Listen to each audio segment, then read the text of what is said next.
Hello everyone, Fan with too much time here, and I have something special to share with you today.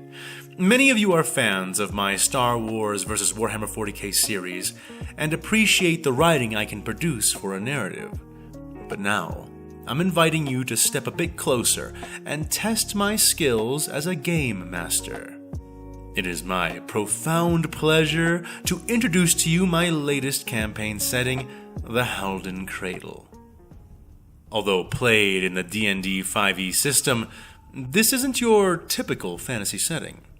In place of a prospering multicultural expanse of elves, dwarves, dragons, and all things between them, in this world, we find ourselves in a bit of a grimmer circumstance, trapped within the cataclysm that defines the border between two eras. For those of you familiar with history, you may well allegory this to our very own Bronze Age collapse, and your adventure begins right in the middle of this chaos, within a lush, expansive valley known as the Halden Cradle. The Halden Cradle has a rich and turbulent history, a land whose verdant beauty has drawn ambition and war in equal measure for countless generations. From the earliest tribes who first etched their stories onto cave walls, to the sprawling empires whose banners once stretched from horizon to horizon, this valley has borne witness to some of humanity's greatest triumphs and most crushing downfalls. For example, the Principality of Ferine, once renowned for its gilded courts, grand libraries, and famed knight orders, now exists only as a shattered remnant, each fragment that remains frenzied in a civil war for a succession that simply can never be decided. All else that remains of their past unity and greatness is represented by silent ruins, overtaken by moss, ivy, and all too often, covetous fae. The Empire of Gald, whose disciplined legions marched unchallenged across the known world, have long since withdrawn, their vast imperial roads cracking and returning slowly to the wilds from which they were carved. And the black and white banners, a merchant coalition famed for their rugged independence and ruthless opportunism, have cast down their old oaths and left their banners to be buried in the sand, their loyalties to one another dissipating like smoke after a raging fire has finally gone out. In their wake, they leave former mercenary soldiers who roam now as marauders, loyal only to their own hunger, ambition, and of course desperation. In the wake of these once mighty factions' retreat or collapse, the Halden Cradle lies open and vulnerable. The land, which once boasted thriving cities connected by bustling trade networks, is now a mere shadow of its former glory after decades of continuous disaster. Roads that previously carried caravans laden with silk, spice, and bronze now only serve as hunting grounds for thieves, cutthroats, and worse. Villages huddle behind crumbling walls or hide behind veils of trees, isolated and afraid, while beasts and monstrosities once confined to dark forests and distant mountains encroach ever closer, reclaiming territory lost centuries ago. Today, civilization in the Halden Cradle stands precariously on the brink. Infrastructure once thought vital now lies abandoned or reduced to rubble.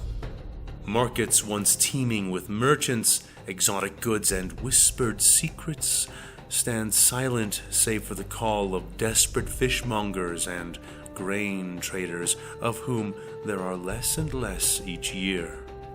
Disease, famine, all run rampant without any way to prevent them or to ready for them. Without the protective embrace of the civilizations which once ruled within the cradle, those who remain are forced to turn to any recourse they can to defend themselves. But the time of great armies, organized legions, and patrolling battalions of trained men is over. And in their absence, villagers and lords alike find their salvation held within the loose grips of mercenary bands and treasure-hunting parties of intrepid adventurers. It is a harsh and uncertain time, yet one ripe with opportunity for those bold enough or desperate enough to seize it. Here, in the Halden Cradle, humanity reigns, though fragilely so. Elves and dwarves are known, but only discussed in hushed voices, their existence a tantalizing mystery spoken of only in legends and the ravings of the mad. And yet, always lingering at the edge of what must be true and what must be false. Bronze remains the primary metal of choice for weapons and tools, dependable yet increasingly rare in these times when most forges lay cold and abandoned. But the tide of change approaches rapidly, heralded by the sparse and scattered discovery of iron refinement, producing a metal whose durability and availability promises nothing less than a revolutionary upheaval of the fabric of society itself, should society survive long enough to see it. And yet, for the moment, this new advancement remains a rare resource, but one which grows daily. Inch by inch, the knowledge spreads, leaking from between the clutched hands of those who would keep it from everyone else. Iron also carries more than just practical promise. It is whispered among villagers and warriors alike that iron, especially the rare cold iron, holds unnatural power against the elusive and terrifying Fae. Those strange creatures who dance unseen through shadowed groves and moonlit clearings. The Fae are beings of profound power, beauty, and cruelty, who manipulate, trick, and torment humanity according to their inscrutable whims and games. They delight in human misfortune and even suffering, turning hope into despair and victory into tragedy with a snap of their long fingers or the twist of their clever tongues. But with iron, cold, pure, and merciless, humans have found a tool to strike back against these otherwise untouchable tormentors. With it, some say it is even possible to enslave such creatures or ward an entire village against their influence. Daring dreams indeed for those who have lived for so many generations at the mercy of such mischievous and unpredictable beings. Thus, the Halden Cradle awaits, poised at a crossroads within a cruel history. Behind lies only ashes and memories of things which will soon be too forgotten to ever be retrieved, and ahead looms both the hope and the horror of the hidden future's face. For the collapse is not all there is to be feared. Dark forces stir in hidden places. Ambitious warlords see opportunities in the fires of chaos, and something truly terrible gathers strength beyond the southern mountains.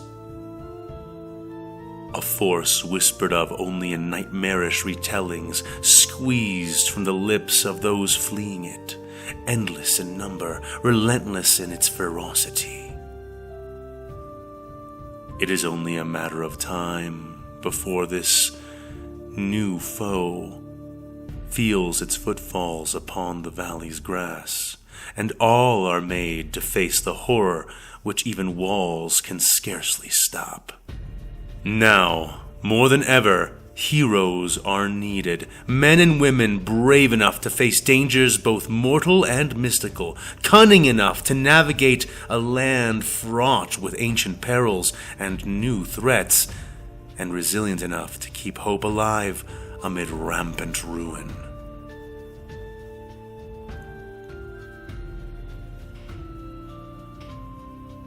It is the time of mercenaries, adventurers, and those bold enough to seize destiny in their own hands and perhaps reshape the fate of this embattled land.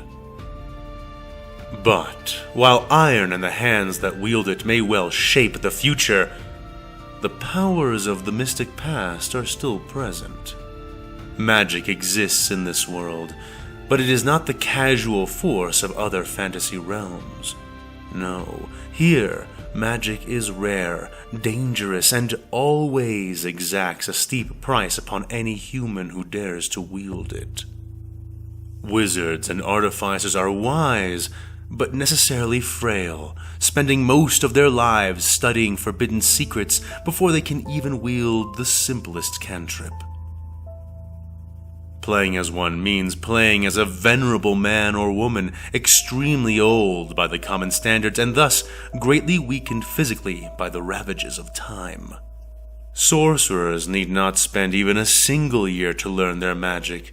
They need spend not even a minute of their time to harness so naturally that magical power which allows them to burn with the force of the arcane.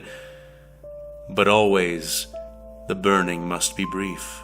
For with every spell they cast, they take a toll from their future lifespan, expending not time in the past, but time in the future to cast their spells. For human bodies and human blood was not meant to convey such forces, and they take their toll with each casting. A judicious sorcerer may live to middle age, but most are torches, expending years of their lives with every touch of power they draw upon.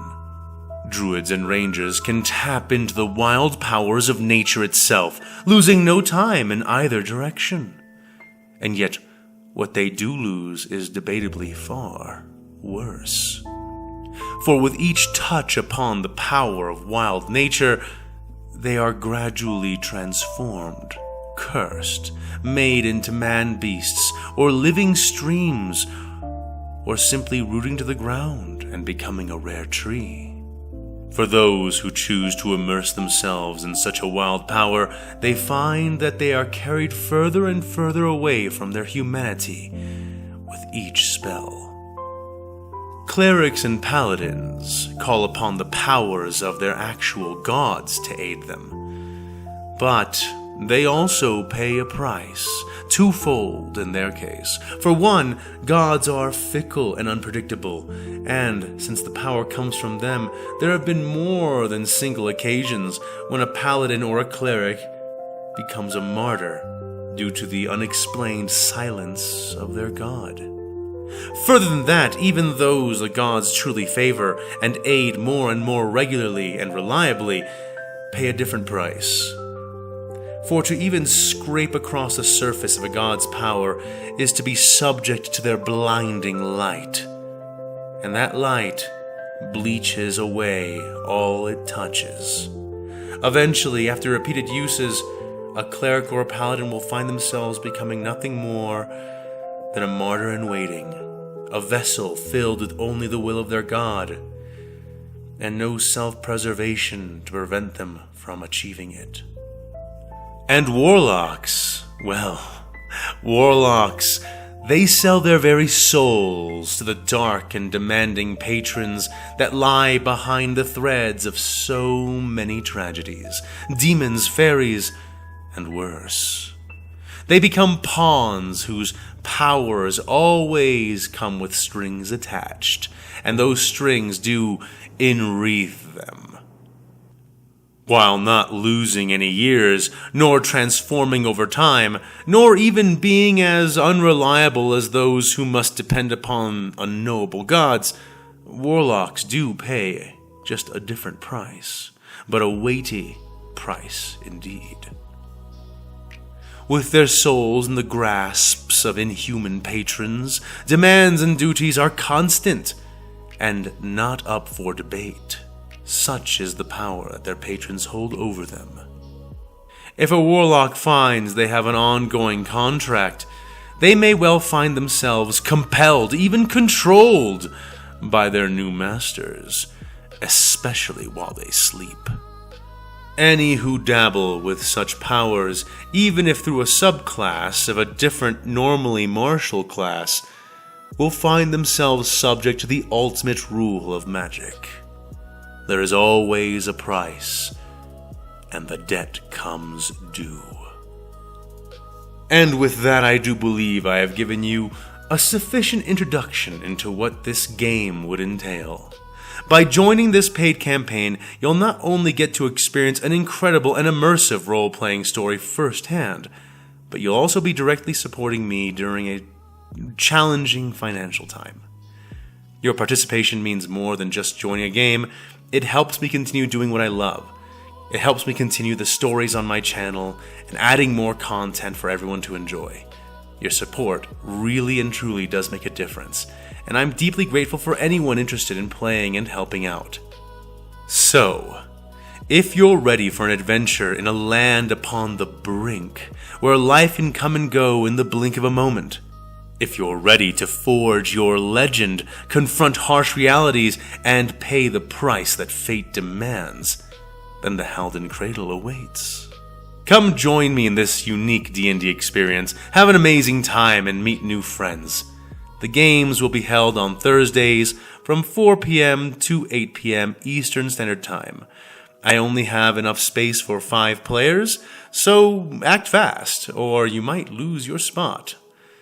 And, with that said, thank you once more for your continued support. I can't wait to see you in the Halden Cradle. Until next time, fans.